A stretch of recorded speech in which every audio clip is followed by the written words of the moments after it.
Përshëndetje të nderuar miq, sot nuk mundem realisht t'i ndahem marrëdhënies së Eglit edhe të Gjestit. Egli dhe Gjesti sot po e shijojnë këtë Big Brother sikur të jetë dita e tyre e fundit. Unë në fakt nuk dua që kjo të jetë dita e tyre e fundit, unë dua që kjo të jetë dita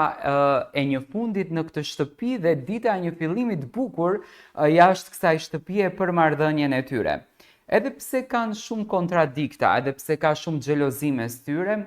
konkretisht natën e mbrëmshme të gjithë ishim sy hapur dhe rinim zgjuar në qoftë se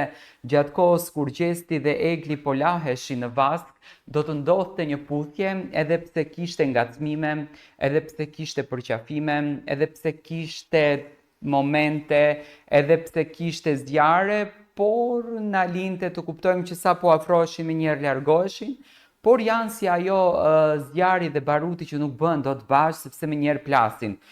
Egli dhe Gjesti mbrëm kanë shijuar një moment të bukur në vask duke u larë, e shijonin sikur të ishte nata e tyre e fundit. Në fakt këtë javën e kanë shijuar gjithashtu, ja kanë dhënë vëmendje 24/7 njëri tjetrit dhe tani unë besoj tek këto fjalë që Gjesti i thonte gjithmonë Eglit që më prit ta bëj lojën se pastaj do shohësh se çfarë marrëdhënie do të kemi. Dhe tani më që Gjesti në fakt e bëri lojën dhe këtë javë kishte pak më javë relaksuese, pak më javë të qetë sepse nuk duheshte më dinamika, Big Brotheri më po përfundon, nuk ka nevojë më për të bindur publikun se kush është fituesi. Gjesti doli në natyrën e tij të vërtetë, të një mashkullit gjentil, të një çunit romantik, por edhe të një djalit që vërtet e bën shumë të lumtur një femër me prezencën e tij, dhe Gjesti këtë bëri, i dha shumë emocion Eglit, i dha shumë pasion Eglit dhe e bëri që të jetë sa më pranë tij. Kjo në fakt mori një vëmendje shumë të madhe jashtë, kjo mori një vëmendje tepër të komentueshme jashtë dhe publiku e donin pafund.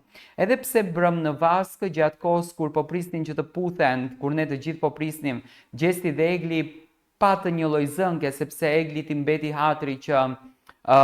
Gerta i pyeti mos ja ke hequr të brëndshmet Eglit dhe Gjesti tha po, në mënyrë provokimi për të lozur, aty u grindën, por vazhduan përsëri së bashku. Unë e thash edhe mbrëm që pas gjithë zënkës, pas gjysmë ore, ato do të jenë përsëri në shtrat, kështu që fjetën përsëri së bashku dhe sot e kanë shijuar të gjithë ditën bashkë. Po lahen në pishin, po argëtohen, po kënaqen, po japin emocion njëri tjetrit, saq që falin vetëm dashuri. Uroj që kjo ndjesi të ndodhen edhe jashtë dhe të kemi një çift të dashur, një çift të duar trokitur dhe të mrekulluar jashtë shtëpisë së Big Brotherit. Do kisha dashur si e keni parë ju këtë javë dhe si e shikoni ju këtë ditë mes Eglit edhe mes Gjestit.